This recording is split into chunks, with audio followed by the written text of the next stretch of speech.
राधे राधे दोस्तों। एक पौराणिक कथा के अनुसार दुर्वासा ऋषि भगवान श्री कृष्ण के कुल गुरु थे।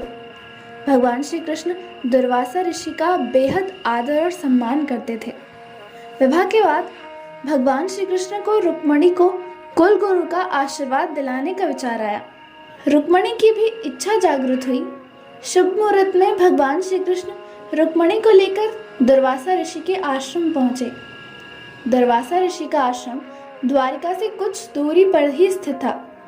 आश्रम पहुंचकर भगवान श्री कृष्ण और रुक्मणी ने दुर्वासा ऋषि का आशीर्वाद प्राप्त किया और महल में आकर भोजन ग्रहण करने के लिए आमंत्रित किया, जिसे दुर्वासा ऋषि ने स्वीकार कर लिया, लेकिन एक शर्त भी रख दी। शर्त के बारे में दुर्वासा ऋषि ने दोनों से कहा कि जिस रथ में भगवान श्री कृष्ण और रुक्मणी आई हैं, उस रथ में महल नहीं जाएंगे।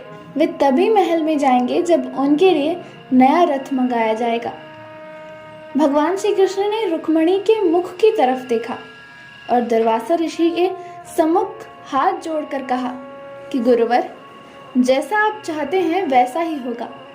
आपके लिए अभी एक नए रथ का प्रबंध करता हूँ। भगवान ने नए रथ का प्रबंध कर दिया, लेकिन एक ही रथ होने की वजह से भगवान श्री कृष्ण ने रथ के दोनों घोड़ों को निकाल दिया और उसकी जगह भगवान श्री कृष्ण और रुक्मणी स्वयं रथ में जुट गए।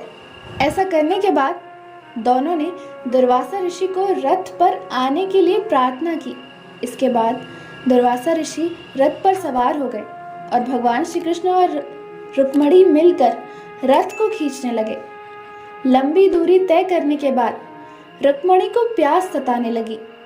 भगवान ने रुक्मणी को धैर्य रखने के लिए कहा और बोले कि कुछ दूर और रथ को खींच लो, इसके बाद महल आ जाएगा। लेकिन रुक्मणी का गला सूखने लगा और वे परेशान होने लगी। तब भगवान श्री कृष्ण ने रुक्मणी की प्यास बुझाने के लिए जमीन पर अपना पैर का अंगूठा मारा, जिससे धरती से गंगा जल की धार फूट पड़ी, जिससे रुक्मणी ने अपनी प्यास शांत की। इसके बाद रुक्मणी ने भगवान श्री कृष्ण से भी थोड़ा जल पीने का आग्रह किया। भगवान श्री कृष्ण ने भी जल ग्रहण कर लिया। इस घटना से दुर्वासा ऋषि बेहद नाराज हो गए।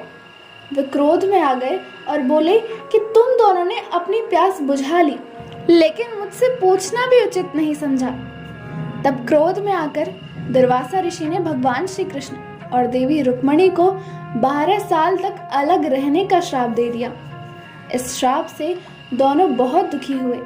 श्राप के कारण भगवान श्री कृष्ण और रुक्मणी को अलग होना पड़ा।